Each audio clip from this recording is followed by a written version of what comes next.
about this 7 years ago. On a mission in Brazil to capture a wanted fugitive.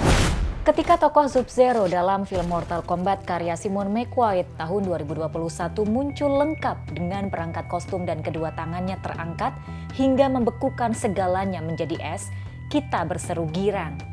Padahal Sub-Zero adalah seorang pembunuh dahsyat. Pertama, karena kita mengenal pemerannya adalah aktor Indonesia Joe Taslim yang penampilannya banyak dipuji kritikus dan penonton. Kedua, karena film Mortal Kombat berasal dari video game terkenal. Yang asyik, meski film Mortal Kombat versi 2021 ini, mereka yang tak pernah terlibat dengan video game tetap bisa menikmati film ini dan mengenal tokoh-tokohnya dengan kekuatan dan dendam masing-masing. Film ini dibuka dengan setting Jepang di abad 17, ketika ksatria Hanzo Hasashi yang diperankan Hiroyuki Sanada menemui keluarganya tewas dibekukan Bihan. Di abad 21, kita bertemu dengan tokoh utama Cole Young yang diperankan Lewis Tan yang sehari-hari mencari nafkah dengan menjadi petarung bayaran. Sementara, sebuah tanda lahir di kulitnya memanggil-manggilnya untuk mewakili Earthrealm, bertarung melawan Outworld yang dikenal sangat berbahaya. Caranya, Cole Young dan kawan-kawannya harus bisa menemukan kekuatan di dalam dirinya. Mampukah mereka semua melawan Shang Tsung yang mempunyai pasukan yang dahsyat termasuk Sub-Zero? Layar bersama Laila Chudori episode kali ini menampilkan aktor Joe Taslim yang berperan sebagai villain Bihan alias Sub-Zero.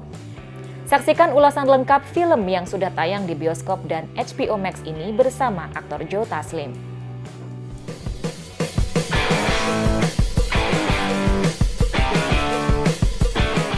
Halo Jo, halo Bihan, apa kabar? Halo Kak Lela, kabar baik, apa kabar?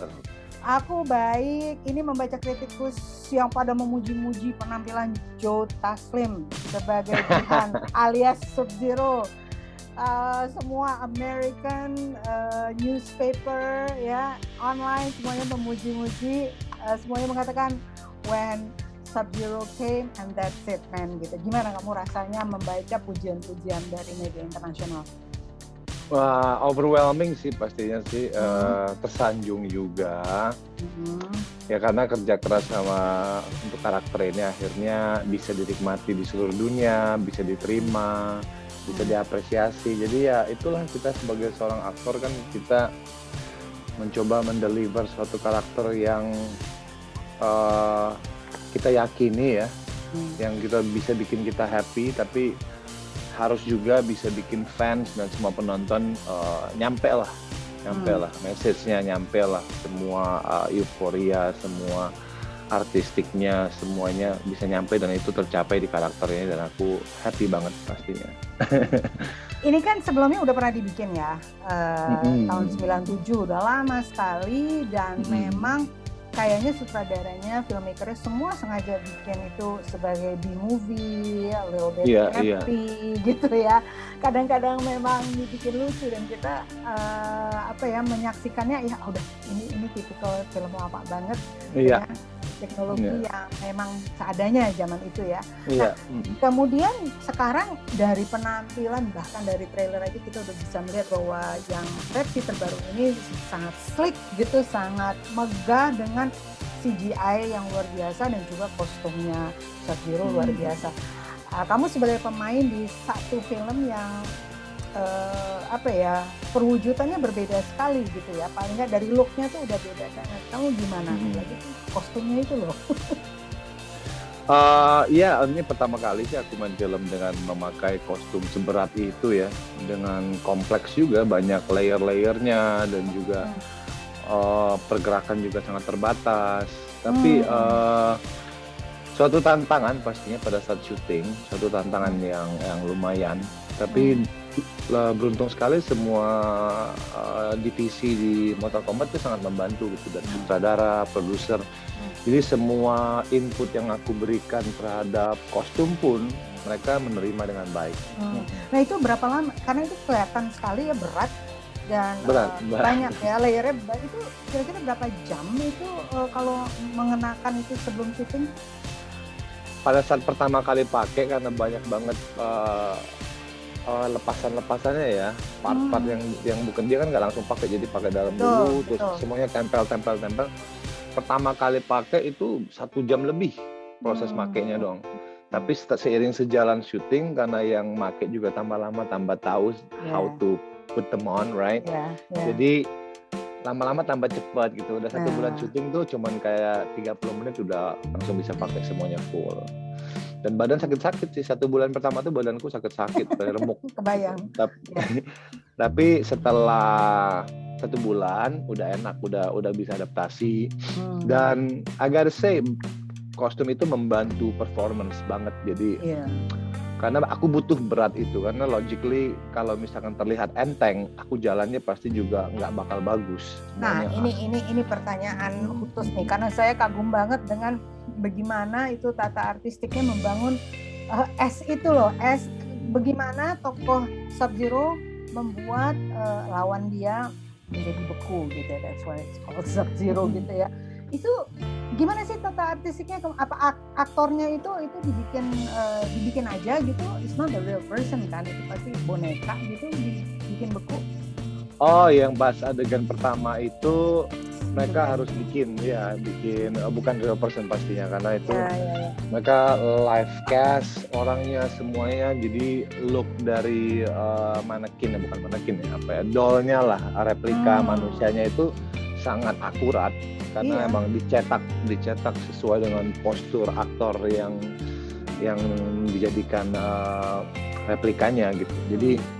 Jadi persis banget, makanya pada saat kamera zoom itu kan kita ngeliat benar-benar kelihatan kayak seolah memang dia gitu, seolah asli orang-orang yang dibukukan oleh tokoh Sub-Zero ini. Nah, oke, tapi ada satu adegan kamu bilang tadi di green screen, ceritain dong gimana sih orang-orang kalau saya baca atau menyaksikan wawancara para film-film superhero, mereka kan selalu mengatakan tantangannya green screen lo kayak you have to just imagine aja gitu ya, karena it's just green gitu. Ceritain dong gimana pengalaman kamu dengan green screen? Betul sih, emang karena di studio ya. Jadi di studio kita hanya bisa mempercayai desainer dari set itu dan sutradara bahwa apa yang terjadi ini kan semuanya green surrounding kita gitu, dan dia nunjukin kayak foto, video bahwa ini nih, jadi kita ada gambaran lah, ini yang kita mau capai nih, looknya bakal seperti ini. Jadi dari situ ya kita bermain dengan imajinasi sih, bermain dengan kita harus percaya bahwa kita di sana gitu, kita harus percaya menciptakan fantasi bahwa kita di set di luar angkasa atau realm itu gitu. Jadi ya imajinasi adalah sesuatu yang harus dimiliki aktor ya. Aku rasa kita harus bisa memproject surrounding kita untuk memperkuat performance kita sih. Jadi sutradaranya udah kasih lihat ya, you're supposed to be in this realm gitu ya? Iya, jadi ada gambaran secara foto lah, walaupun nanti pada saat video bergerak kan. I see. Oke, nah ini kan tokoh-tokohnya sebetulnya semua ceritanya itu asalnya dari video game dan tokoh-tokohnya fantasi. Gimana kamu mempersiapkan? Aku tahu ya sebelum-sebelumnya memang Joe pernah memerankan tokoh-tokoh villain juga, tapi villain yang di sini nih menurut saya luar biasa, agak mengerikan. Apa sih bedanya villain yang di sini? Coba ceritain deh untuk mereka yang belum menonton. Villain yang di Sub-Zero di Mortal Kombat ini beruntungnya kita punya backstory gitu ya. Kita punya first 10 minutes of the movie yang sangat-sangat dijadikan fondasi buat aku memperdalam karakter ya. Kalau misalkan nggak ada backstory itu akan sangat straight A to B aja karakternya, villainnya gitu. Nggak akan ada layer, nggak akan ada ada dimensi lah karakter itu jadinya. Tapi beruntungnya karena ada posisi dia waktu sebelum Sub-Zero dan dia sebagai Sub-Zero, kita bisa melihat dan aku sebagai aktor juga bisa bermain di suatu journey gitu, nggak cuma sepotong gitu. Aku bilang sih di karakter Sub-Zero ini bedanya karena itu satu, kedua emang secara villain ya, kita memainkan villain itu kan kita most actor pasti berpikir jahat gitu. Kalau aku sebaliknya gitu, aku berpikir baik. Aku berpikir kalau kita mengeksekusi sesuatu dari hanya satu layer ya, satu warna, akhirnya ya karakternya akan jadi ya udah A to B aja, jahat gitu. Tapi karena karakter ini punya backstory, jadi aku bermainnya dia seharusnya nggak jahat. Karena secara cerita karakter ini di Mortal Kombat pun dia sebenarnya kan karena dari kecil dia diculik. Orang tua dia dibunuh, dia diculik, dipaksa, dilatih menjadi seorang assassin gitu. Jadi kalau dari background itu kan harusnya sebagai aktor kita mendalami bahwa dia sebenarnya takdirnya dia bukan dia yang pilih gitu. Takdirnya dipaksa karena orang tuanya dibantai, dia diculik, dijadiin seorang monster gitu. Jadi dari hati kecilnya sendiri ada pergolakan gitu. Jadi justru itu yang bikin lebih serem. Jadi justru itu yang membuat layer dia menjadi lebih mengerikan karena penonton percaya dia kayaknya bisa baik ya, tapi enggak loh. Jadi kita mempunyai layer performance yang kalau cuma penjahat doang aku rasa orang nggak akan terkesan ya. Cuma kayak oke, gue datang ngebunuh orang gitu. Oke, nah ini aku agak loncat kepada para pemain di dalam film ini ya.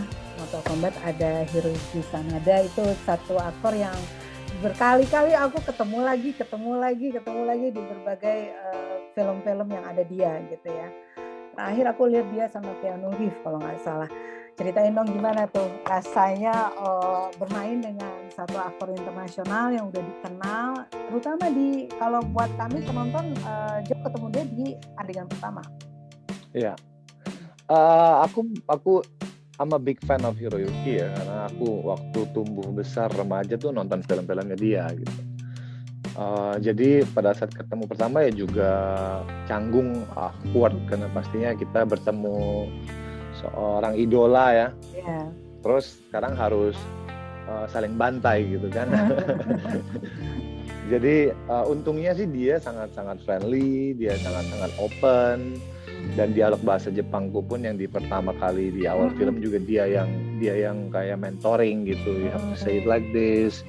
Dia sangat open sih, sangat seorang senior yang luar biasa ya, sangat rendah hati dan juga kolaboratif. Semua adegan yang sulit kita bicarakan dan dia sangat menerima gitu, dan banyak ngasih guidance juga. So it was great fight, great collaboration sih.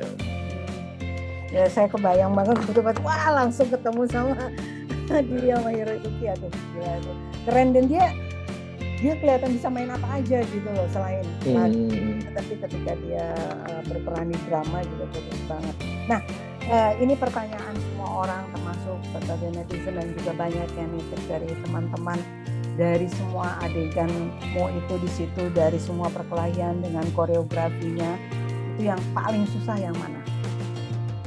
Yang paling susah mungkin ending ya pastinya. Ending itu it's fight yang panjang di mana ada 3 part ya. Aku satu lawan satu sama Louis Kolyang, satu lawan satu sama Scorpion, Hanzo, dan terakhir dikeroyok 2 gitu. Jadi ada 3 part.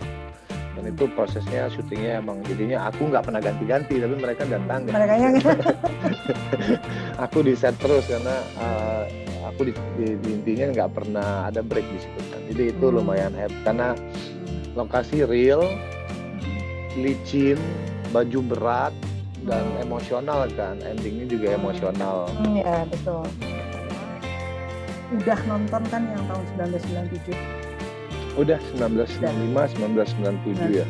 Aku cuma 97. Dan video gamenya sendiri, you main dong. Soalnya, nah menurut kamu untuk orang-orang yang tidak main game akan paham nggak film ini? Sebab aku bukan main game, aku sih paham gitu ya. Tapi ada beberapa orang yang bilang, well, gue nggak pernah megang game, sebelum gue juga enggak. Gue sih ngerti-ngerti aja gitu. What do you think? Karena kamu kan pemain game. Untuk orang yang nggak main game, menurut kamu ini asik kayak nonton. Ya seperti kalian bilang ini sebenarnya cukup clear ya dalam penceritaan dan mereka juga studio tahu banget film ini nggak bakal dibikin Shakespeare dan nggak bakal dibikin film berat seberat kayak film-film artistik lainnya. Film ini is a fun movie, penonton juga harus bisa yang nggak main filmnya, yang nggak main gamenya harus ngerti gitu, dan itu mungkin dari karakternya Cole yang gitu kan, yang emang dari nol siapa dia. Dan karakter Mortal Kombat lainnya itu juga diceritain, tapi sentralnya tetap di Cole yang. Dan itu aku rasa jadi untuk penonton yang nggak main gamenya bisa ngikutin fresh gitu, dari karakter yang emang fresh, nggak pernah ada di game sebelumnya. Itu mungkin tujuannya, dan itu cukup berhasil sih, aku bilang ya. Dan suka dalam dialognya kan suka disebutin gitu, game ini adalah gitu kan. Iya. Tentang apa pertandingannya itu kan dijelasin gitu. Iya. Cukup narat ya. Cukup menjelaskan gitu loh ke Iya. Biasanya kita ada pertandingan ya gitu, dan ada yang ini begini, yang itu buat saya sih ya banget gitu. Cuma ada beberapa kan yang gue pengen nonton banget nih, tapi gue ngeri kalau ini hanya untuk mereka yang main game gitu. Enggak sih, cukup bisa dimengerti, dan aku rasa malah sebaliknya, malah orang yang habis nonton film ini bisa jadi mau main gamenya gitu, triggernya untuk lebih tahu gitu. Oke, sekarang Jo lagi apa ini produksi berikutnya selain iklan-iklan ya? Selain iklan komedi. jelas gitu iklan-iklan selalu bermunculan, tapi yang maksudku film atau serial ada yang sedang direncanakan. Aku taunya ini ya yang Warrior ya, mau dibikin season 3 ya? Warrior udah season 3 tahun depan syuting. Okay. Sementara yang pasti hanya Warrior season 3 dan masih lama sih. Aku ingin bertanya yang terakhir, apa sih yang membuat seorang Joe Taslim merasa yakin this is a story that I want to be in it, this is a movie or a serial that I want to be a part of? Kan nggak harus laga terus kan, nggak harus laga terus dong. Simple sih, yang pasti filmnya harus aku tahu filmnya akan jadi film yang tujuannya emang passionate untuk bikin film, bukan untuk bikin bisnis.